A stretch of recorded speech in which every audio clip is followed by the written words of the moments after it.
doesn't matter who's lying or who you think is lying. The Master Chief saved the world, and you managed to what? Stir up a couple nuts and get some idiots to call you up? Get real, Zero. Where do you get off? You are a crusader, my friend. I always thought only in the government. What are you talking about? Master Chief single-handedly made sure on multiple occasions. This is the craziest man I've ever heard of in my life. They've been inundating my inbox with messages like these around the clock for the past 4 days. Voices from all corners of inhabited space, a staggering sample size of factual testimonials, and a deluge of theories in every shape and color imaginable. Please, just stay safe. Earlier this week, I released the beginning of my story, the hunt for truth about the Master Chief, posing a large, messy question to anyone who might listen. And now, even though I wasn't sure how to process all of it, answers were flooding in. I suddenly had direct access to a hive mind that spanned the galaxy, and it was buzzing loud. Great work on the show. It's a sick pantomime. This has to stop. Before that, though, it had been quiet. Holding myself up at my place as I got the episodes ready, I only talked to 2 people. Petra called to make sure I'd made it back from ONI in one piece, and I called Ray about the fiasco on my flight. He said he'd start digging into Walker's identity. I didn't tell either of them about my plan. No one knew. After blowing past my deadline to turn in all the files to my employer, I'd been ducking calls from Sully's office, buying time to finish up. Right before I uploaded the story, I was still confident ONI had no idea what was about to happen, when I got one final message from Michael Sullivan himself. Ben, so, we missed that deadline. Higher-ups weren't happy, you know. They do call them deadlines for a reason, that kind of thing. I told them, Ben understands how deadlines work. Said you were having a little personal problem. I managed to convince them to extend the deadline until tomorrow. One-time deal. You know, it really seems like the story's at a critical juncture right now, and depending on what happens next, I think some big things could be on the horizon for you. I'm excited. Anyway, just checking in one last time. I hope you're doing well, buddy. Talk soon. All the thoughts I'd been avoiding, the possibilities of how ONI would deal with this, started creeping up my throat, but I pushed them down. I took all of that extremely sensitive government property, audio that had been narrated with my perspective instead of propaganda, and I uploaded it all onto the open network. Sully's office stopped calling. I hadn't heard a familiar voice since. Sitting here, listening to all these messages pour in, I was feeling alone, intermittently terrified, and absolutely thrilled. I'd gone through door number 2, and now I needed to make the most of it. Keep up the good work. I support you. I'm Benjamin Giroux, and this is Hunt the Truth.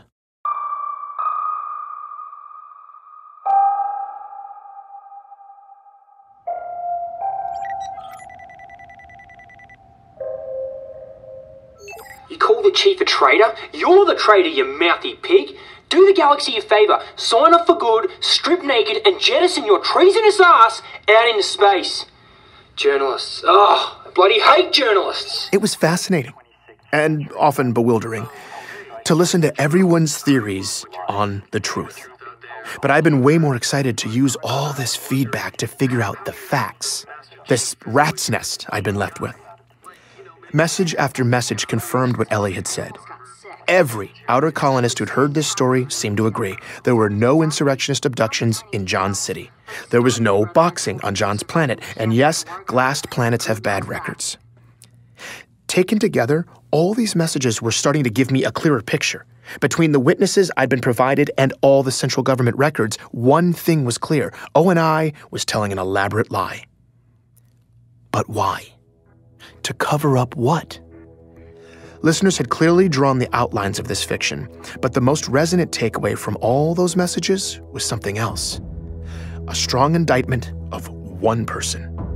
The only person who placed John alive in Elysium from the ages of 6 to 13. Dion, the boxing coach? He's a liar, guy. That Dion He's guy? a liar. I didn't even know what boxing was until I moved off-world. Ellie had been right again. There was absolutely no boxing on Eridanos 2. And if Dion's whole story was fake, and you took it with Gabriella's story, what was the ONI lie? No one has disputed the first 6 years of the Chief's life yet. So the question I'm left with is, what really happened to this young man between the ages of 6 and his first day of boot camp at 16? It was something that ONI wanted to conceal. And I had no idea where to start. John was something else. I was struck by something, though. If Dion's entire story had been discredited, that would make him not only a liar, but a terrifyingly good one. I went back and listened to the recordings. I'd been so convinced by his emotion at the time, he had moved me. Even more strangely, now that I knew he wasn't making a single true statement as I listened to him talk, I still found myself believing that he believed what he was saying. It was chilling. Who the hell was this man? And then I heard from others who claimed they knew him. Is that old man that owned Gubby's and knew Jay? I used to get drunk all the time in front of that place. That guy's crazy. Dude, Gubby's! That's my cousin's old boxing coach, man. That man was an institution in our neighborhood. But then you're up there blasting the guy like you and that Ellie. So what? His story doesn't make sense. You Gotta be like 85 years old by now. Feel good about yourself, jackass. Was Dion telling some version of the truth? Had ONI actually gotten a vulnerable man to tell all these lies? And not just tell them, but believe them. Convince him that a fake story about his own life was real? No matter what, though, Dion had been completely discredited, and my understanding of the Master Chief's origin story was now in shambles. Maybe if I focused on the lies, I could find the truth. So I was putting all my faith in Ray. Thankfully, he was already making his way to my place. While I waited for him, I was trying to figure out how the cover-up had come to be. And I'd stumbled on some theories. Ray, it's great to see you. Thanks for coming. By the time Ray got there, I was pretty worked up. I asked him to hold off on his updates about Walker until I could get him up to speed. I really wanted him to vet what I'd been working on. Listening back now, I realized I didn't even give Ray a chance to talk. I guess after isolating myself for the past several days, I'd let my manners slip. You are the best. You are the best, man. Have a seat, okay?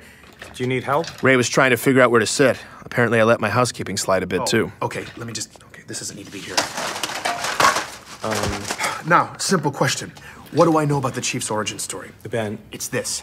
Only 2 sources put him alive in Elysium between the ages of 6 and his enlistment at 16. They are Dion and Gabriella Dvorak. Dion's been completely discredited. And Gabriella's story requires a rebel labor camp in Elysium City that never existed. So the most convincing thing we've heard about John's childhood is that he died at 6. That's when I hit Ray with my theories about who John could be, why the stories didn't line up.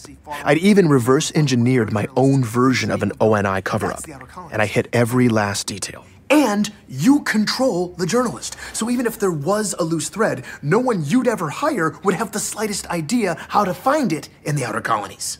In retrospect, they weren't good theories. They had a lot of valid pieces, sure, but they were mostly unprovable.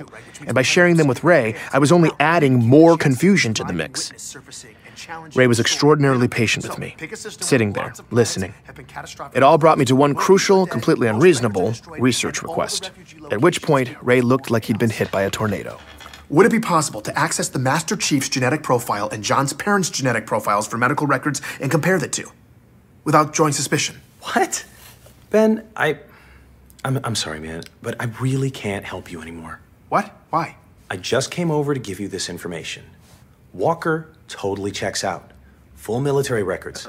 His enlistment puts him on reach for boot camp at the same time as John. It all checks out. Gabriella, too. But no. See, but they're lying. I mean, everything with Walker on the flight? He's not who he says he is. You heard it, Ray. And Gabriella's been completely invalidated by tons of independent actual people who actually live on Elysium. I mean... Even if that's true, someone has covered up those tracks. I was unable to discredit their identities. Okay, fine. But what about Dion?